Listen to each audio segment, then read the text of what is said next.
Hello, I'm Reverend Philip Shanker, and it's my pleasure to welcome you to our introductory lecture series on the divine principle.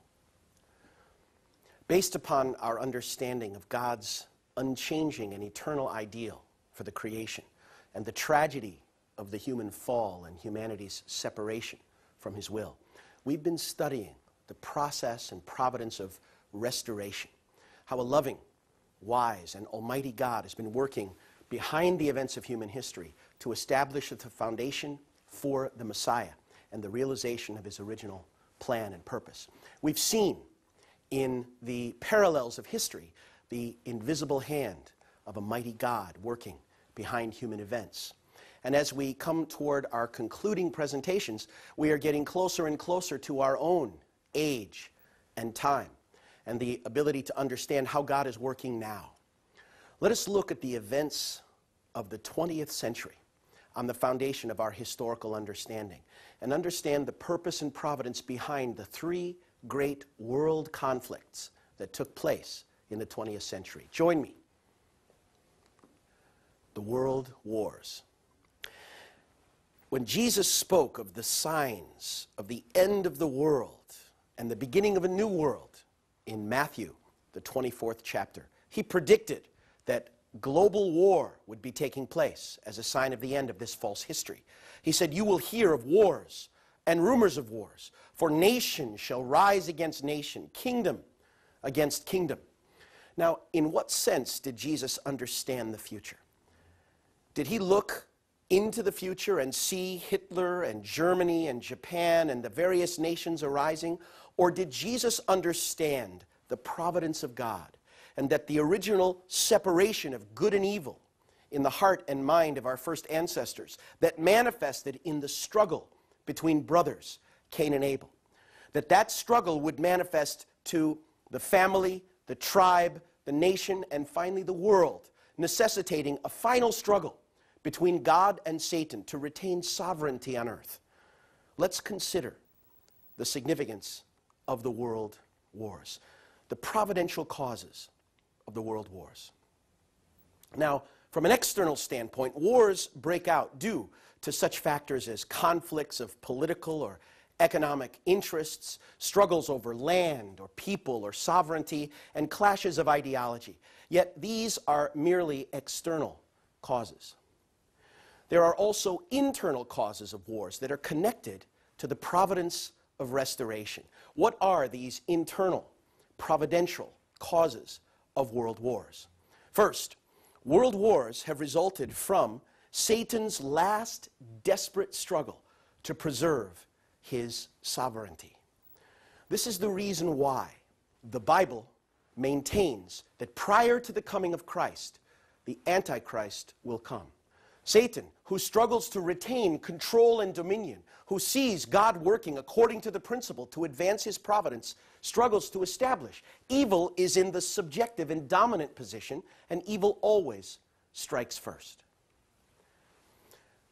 Secondly, the three world wars have occurred in order to fulfill a worldwide indemnity condition to restore the three great blessings. Humanity is to realize the kingdom of heaven by fulfilling the three blessings. Therefore, a condition to indemnify the false tradition and the lack of these three blessings is a foundation for that fulfillment.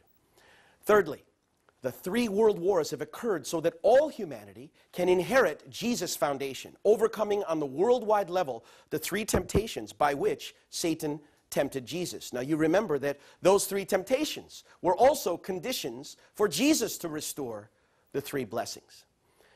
And fourthly, it's a condition for God's sovereignty. If the wars successfully overcome Satan's attempt to retain sovereignty, successfully lay a foundation for the three blessings, and to inherit Jesus' victory in the three temptations, then on that foundation, God can advance the providence and increase His sovereignty, authority, and control in the world. So the world wars have taken place to fulfill the worldwide indemnity condition to restore God's sovereignty. Let's look then at the First World War from this providential point of view. Now, in the political sphere, the First World War was a conflict between able-type democracies, Christian democracies which pursued the goal of the providence of restoration, the spreading of rights, justice, and freedom, the respect for the religious rights and the spirituality of the individual, creating an environment where God could advance his providence and send the Messiah. So a struggle between these able-type democracies and authoritarian states where more Cain-type democratic ideals were thriving. In the sphere of religion and ideology, the Cain-type nations in this first conflict included Turkey, or the Ottoman Empire, a Muslim nation which was controlling the Middle East and persecuting Christianity, and its allies, Germany and Austria-Hungary. They fought the able-type nations of Great Britain, the United States, France, and Russia, which generally upheld Christianity. These were Christian nations.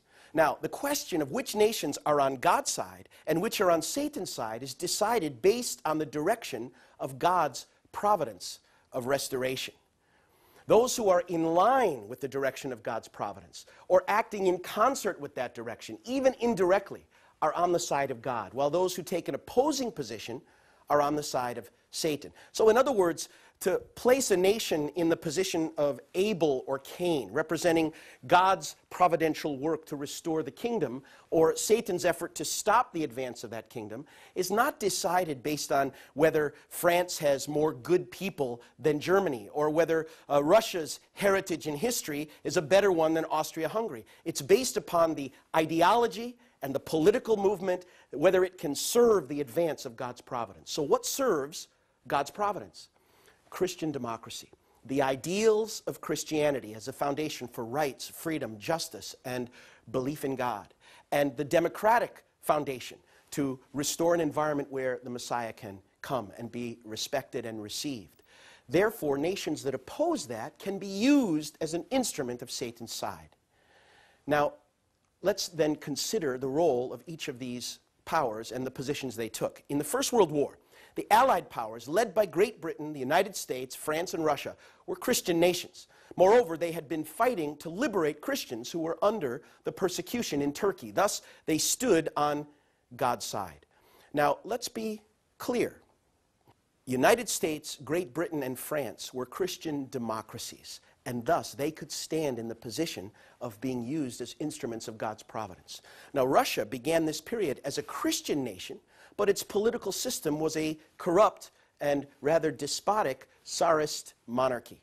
Therefore, it is for this reason that Russia could not stand in that position and was ultimately invaded through the revolution which brought down the Tsarist leadership and established communism. Now, communism as an atheist and materialist ideology that opposes the development of spiritual life and belief in God could not then allow this nation to stand as an able nation in the providence. So the year in which the revolution took place and Russia became the first communist nation, you can see that the leadership immediately began to negotiate a peace treaty with Germany and pull out of the war. And it was in the same year, 1917, that the United States reluctantly entered the war. So in this way, there were never more than three nations. First, at the beginning of the war, Russia and Great Britain and France. And by the end of the war, the Allies, the Allied powers, were based on the three Christian democracies of the U.S., Great Britain, and France. You'll see a reason why three nations on God's side stood opposing three nations of the central powers representing Satan's side. The significance of three nations and these positions will be discussed in a moment. So now Germany, Austria-Hungary, the leading central powers, supported Turkey, a Muslim nation which was persecuting Christianity. Therefore, together with Turkey, they stood on Satan's side. Now, in addition to the Ottoman Empire and the Hungarian Empire, Germany was under the leadership of Kaiser Wilhelm. Now, Kaiser is the German word for Caesar, and Wilhelm did have ambitions of creating a global empire, pan-Germanism, world hegemony, and had set himself up as a model or ideal man, in a way, an imitation of the first blessing. Now, if the Central Powers had been successful in World War I, without question, the providence of God centered on the advance of Christian democracy and freedom and rights and justice in the world would have been impeded. What were the internal causes of this first global conflict? First of all, the war had to take place to fulfill the worldwide indemnity condition to restore God's three great blessings at the formation stage. There should appear, at the end of fallen history, an unprincipled world which has realized a distorted outward form of the three blessings at the formation stage, an attempt by the sovereignty of evil to establish control and retain it in advance of God's providence. This is the significance of the rise of the Kaiser, his goal of pan-Germanism, and his desire for world hegemony, which would have blocked the advancement of God's providence. Now, God's side should then prevail over this unprincipled attempt to fulfill this global indemnity condition. Now, second, the First World War took place in order to have people on God's side collectively overcome Jesus' first temptation on the worldwide level. By prevailing in his first temptation in the wilderness, Jesus was able to recover the foundation to restore the perfection of his character. You remember that Satan tempted him after 40 days of fasting and hunger that he should turn stones into bread in order to satisfy his hunger. Jesus maintained the position of his mind and spirit over his body and said, "Man shall not live by bread alone, but by every word that proceeds from the mouth of God," restoring the basis for individual spiritual maturity and the first blessing. Likewise, by prevailing then in the First World War, God's side laid the foundation for Christ's return. This was the basis for Christ to be born and grow to perfect his own individual character. Now, the third providential cause of the First World War took place in order to lay the formation stage foundation for the restoration of God's sovereignty. Democracy, which arose as the final political system to pave the way for God's ideal, with the mission to restore God's sovereignty. In the First World War, God's side was to be victorious and expand the democratic world. Now, this was to take place through the establishment of a global organization where the interests of every sovereign state was represented in a democratic process. This was to be the League of Nations. And secondly, the effort of the victors in the conflict, the allies, to rebuild the vanquished foes and bring them into the community of democratic nations. However, both of these efforts fell short and failed. U.S. President Woodrow Wilson said that the purpose of World War I was to make the world safe for democracy.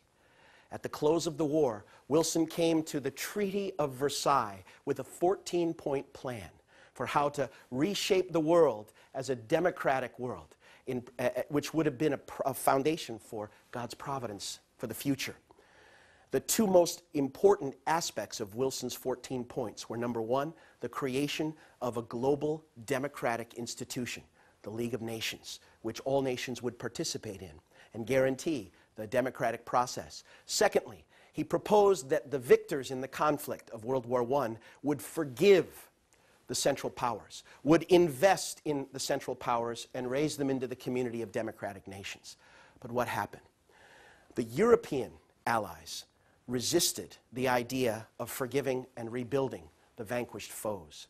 Now, in the past, the tradition of war was always that where to the victor go the spoils. When someone won in a war, they would normally dominate. They would extract funds or make slaves of their vanquished enemies. But in this modern era, this proposal of serving and raising up the vanquished foe would have been a foundation of substance, the unity of Abel loving and serving Cain and raising him up, and would have been an important condition for the establishment of God's providence in the free world. The European allies resisted.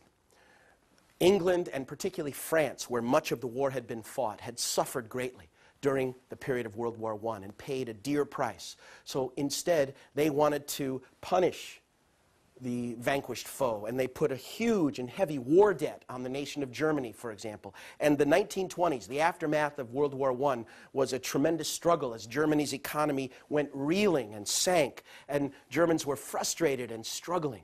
It was in the midst of that situation that a leader arose who appealed. His name was Adolf Hitler. He appealed to German national pride, the injustice of the situation, the struggle that they'd been through, and the possibility of restoring German dominance, and thus was able to ride the wave of struggle and resentment to power and establish the Nazi leadership in Germany. This was a tragedy. Then what about the League of Nations?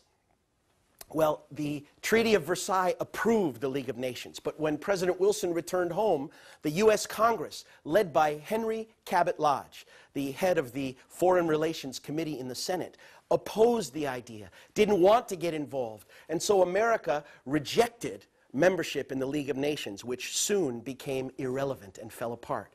America then turned toward itself, and with an isolationist policy focused on its own material development, its own good life, and the Roaring Twenties arose, which at the end, the stock market crashed, and America entered into the Great Depression. And so this effort to advance global democracy fell short after World War I. Winston Churchill, analyzing the rise of Hitler and Germany and the beginning of World War II in his series on the Second World War, said that World War II began at the Treaty of Versailles and the failure of the Allies to serve and embrace Germany at that time. Let's consider then the providential causes of the First World War. With the defeat of the satanic world and its ruler, the Kaiser, the world on God's side won the formation stage victory and laid the foundation then for the birth of the returning Christ, who is destined to be the Lord of God's world. So this 2,000-year period of Christianity had become the foundation for Christ's return. And with the global victory, this formation stage victory of World War I, the way was paved for the Messiah to be born. Let's now consider the Second World War, a summary of the providence of this war. In the Second World War, democracy, while standing upon the formation stage victory attained in the First World War, defeated fascism and secured victory at the growth stage. Let's consider the nature of fascism. Fascism, of course, denies the fundamental values of modern democracy, including respect for the individual and his basic rights, freedoms of speech, the press and association, and the parliamentary system. Thus, it's obviously an instrument of Satan's side, which can block the advance of the democratic ideal as a foundation for the kingdom. Now let's consider then the providential roles of the various nations that represented God's side and Satan's side. At the very beginning of history, in the Garden of Eden, it was due to the false relationship of three individuals that Satan established a false world. The fall of Adam, Eve, and the archangel became the basis that God's three great blessings were not realized. These three individuals united in a false way and became the basis for a fallen history. Therefore, in the restoration of the three blessings, there necessarily have to be three actors taking these respective roles. Now, in the garden, on the family level, it was three individuals. But now on the world stage, three nations take these positions. So during the Second World War, three nations on God's side represented Adam, Eve, and the archangel as a foundation for God's providence and advancing his will. They led the fight against three nations on Satan's side, which also represented Adam, Eve, and the archangel. Now, the victory of the nations on God's side would make a growth stage indemnity condition for the restoration of the three great blessings. Satan, who was aware of this providence, took the lead by mustering the three nations representing Adam, Eve, and the archangel on his side and had them attack the three nations on God's side. Remember, Satan is in an aggressive, dominant position, and the principle of Antichrist refers to the fact that Satan will always work in advance of God's providence to retain his sovereignty. And so World War II, like World War I, arose because Satan's side attacked first. Let's consider these providential nations. The United States as a masculine type of nation, and the initiating or subjective force of the Allies represented Adam on God's side. Great Britain as a feminine type of nation represented Eve on God's side. France, in a supporting role and as a mixed type of nation, represented the archangel on God's side. Now, on Satan's side, Germany, which was in the dominant and aggressive leadership position, and as a masculine type of nation, represented Adam's position. Japan, in an objective role, and as a feminine type of nation, represented Eve. And Italy, in a supportive role, as a mixed type of nation, represented the archangel. Now, in the First World War, we can similarly see that the United States, Britain, and France had represented God's side. At the same time, it was Germany, Austria-Hungary, and Turkey that had taken these positions on Satan's side. But there's one historical puzzle here. The Soviet Union, which was a nation now clearly on Satan's side, participated in the Second World War as part of the Allies, on God's side. Now, how was that possible providentially? When the prevailing social order obstructs the formation of new societies, including those that would further Satan's goals, then you'll see even cooperation between Satan's side and God's side to destroy it. In this way, the Soviet Union in the Second World War joined forces with the nations on God's side to destroy fascism in order that it might quickly advance and build up a communist empire, the communist world. Consider how that was done.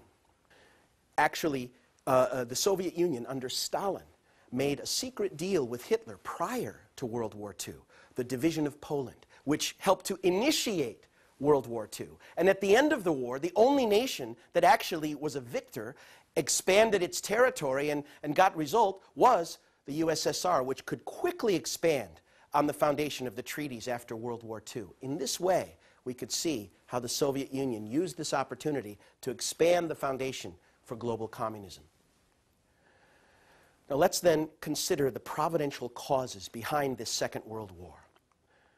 First, the war broke out to fulfill the worldwide indemnity condition at the growth stage to restore God's three great blessings. Again, at the consummation of history, there will surely emerge an unprincipled world which is realized to establish a false ideal, retain control of the world, and block the advance of God's providence. This is the significance of the arising of Hitler, who saw himself in many ways in a position like Jesus. Copies of the Bible in Germany replaced with Mein Kampf, My Struggle, his own biographical, and also his focus upon the expansion of the master race, the Germanic people, and his goal of world conquest. This was Satan's second attempt. Now, God's side should prevail over this unprincipled attempt by fulfilling this worldwide indemnity condition at the growth stage. So the second providential cause behind the war was to have people on God's side overcome Jesus' second temptation on the global level, inheriting that foundation. Remember that by overcoming the second temptation in the wilderness, Jesus laid the foundation for multiplication, the second blessing, the restoration of children. Likewise, in the Second World War, God's side had to prevail to fulfill the indemnity condition to restore worldwide God's second blessing. This became the foundation for the Messiah to fulfill the second blessing and also to begin to multiply children spiritually through his public ministry.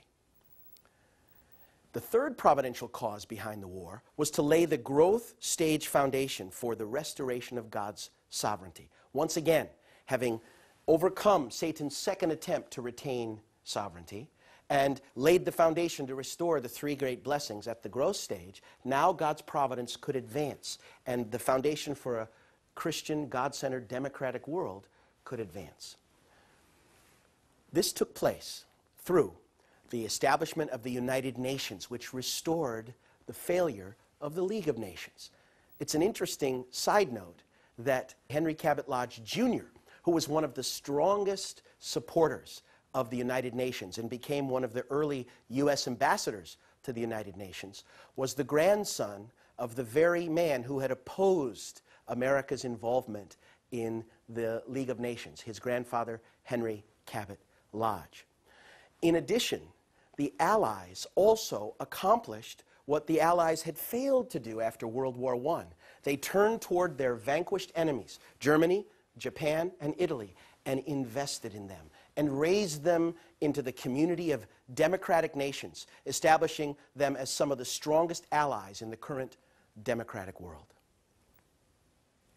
Now let's consider the providential results of the Second World War. The age for building a new heaven and a new earth under the leadership of Christ at the Second Advent had now begun as the ministry began to advance. That's why throughout the world many Christians began receiving revelations concerning the return of Christ, and God's spiritual works began occurring throughout the world.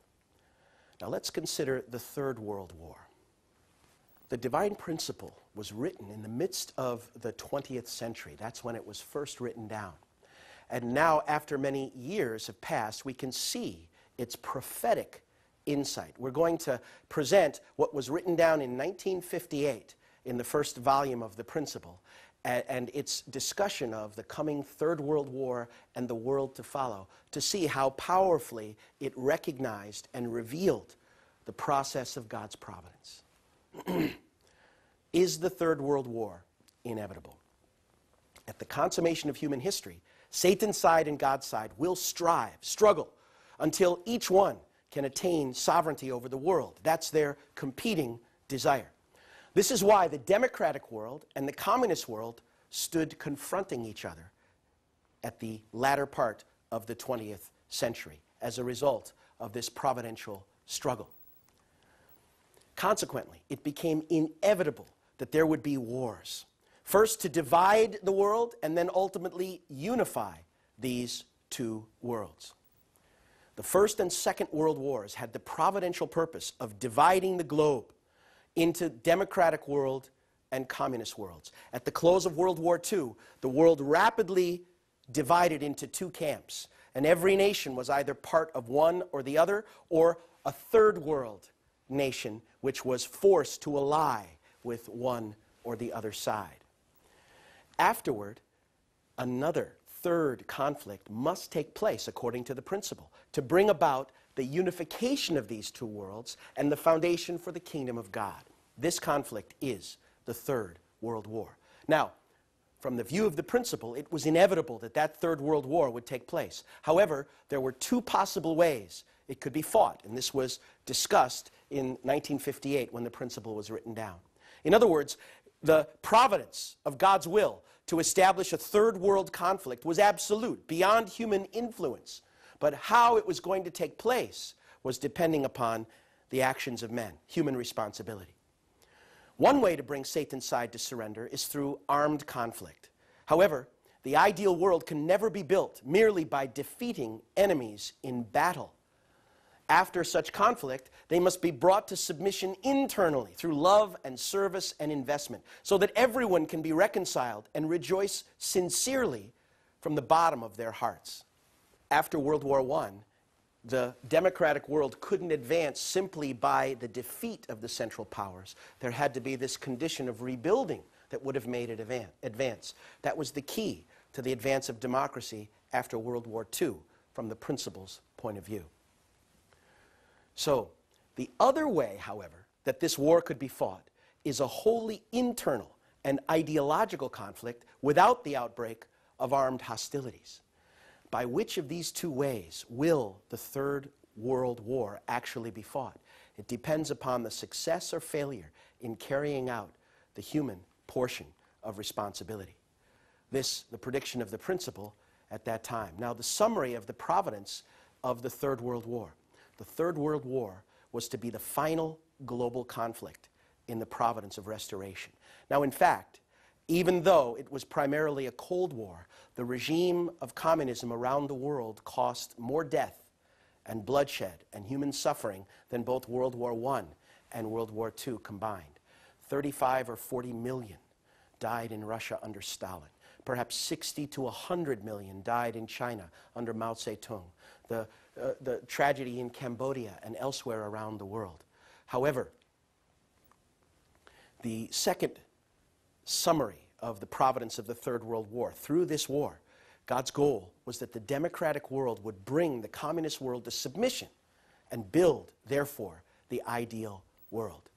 During the Third World War, God's side is to found the perfect Abel-type view of life, based upon a new truth, a third reformation, a spiritual renewal in the free and democratic world, and establish the completion stage level of world democracy. So it's not enough that the communist world was overcome and the Cold War was ended. Now, in the free and democratic world, a spiritual renewal is absolutely necessary. Consider the United Nations, which was founded as an instrument to advance the providence of democracy and pave the way for God's kingdom, has become ineffectual as a tool of peacemaking, struggling, racked by scandal, although supporting worthy and humanitarian causes, also dominated by national self-interest and many other problems, and it's been ineffective in expanding the foundation for peacemaking in the world. Meantime, we see the narrow-minded and fundamentalist members of the world's faiths are confronting each other. Terrorism and global conflict for those who want to articulate only their own narrow religious view. This leads some to conclude that there will be an inevitable clash of civilizations. And then look at the free world, the decline of morality, the breakdown of the family, confusion in our value systems, the struggle and difficulty of young people, and all that's taking place. This can only be solved through a new, third, spiritual renewal, religious reformation through the new truth, to strengthen the family, to clarify the foundation of morality, ethics, and value, to lift religious leadership beyond their own narrow sectarian interests and see a global view, the universal values which are being pursued by all humanity, to renew the United Nations. And you will see that those who understand the divine principle and who are working, representing its goals and interests, are doing just that, working for renewal at the United Nations, working for interreligious dialogue and harmony, working to bring peace in the Middle East through reconciliation, dialogue, and understanding, working to rebuild and bring blessing to the family and lift up young people in the world.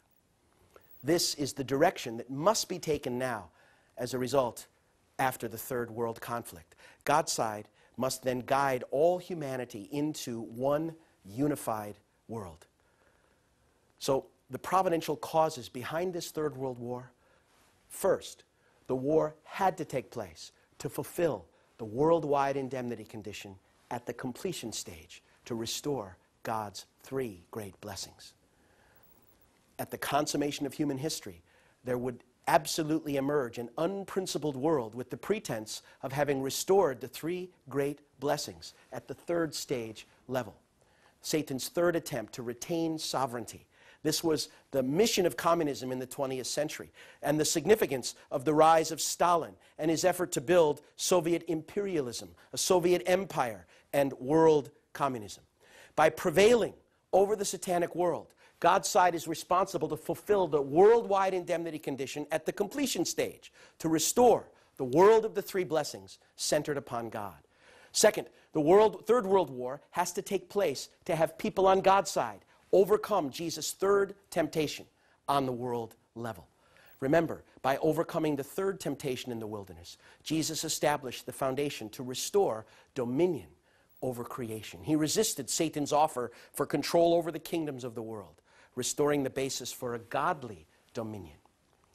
Likewise, in the Third World War, God's side must win to restore all humanity's dominion over the entire universe. This will be realized through the sovereignty and success of God's third Adam, the Messiah. Then, thirdly, the Third World War has to take place to lay the completion stage foundation for the restoration of God's sovereignty. Satan's three attempts to retain dominion have been vanquished. The foundation for the three blessings and Jesus' three temptations to be restored has been made. Now God can advance his sovereignty and realize the kingdom.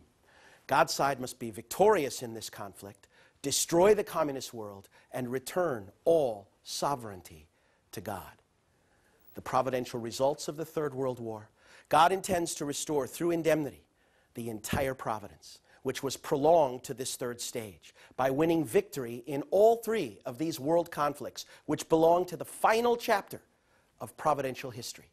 The providence of restoration can be completed only after fallen people restore their heart toward God through God's life-giving word and inherit God's lineage. The victories of God's side in these 3 world wars will make possible the realization of God's ideal world, for which he has labored with unremitting tears over the centuries of human misery.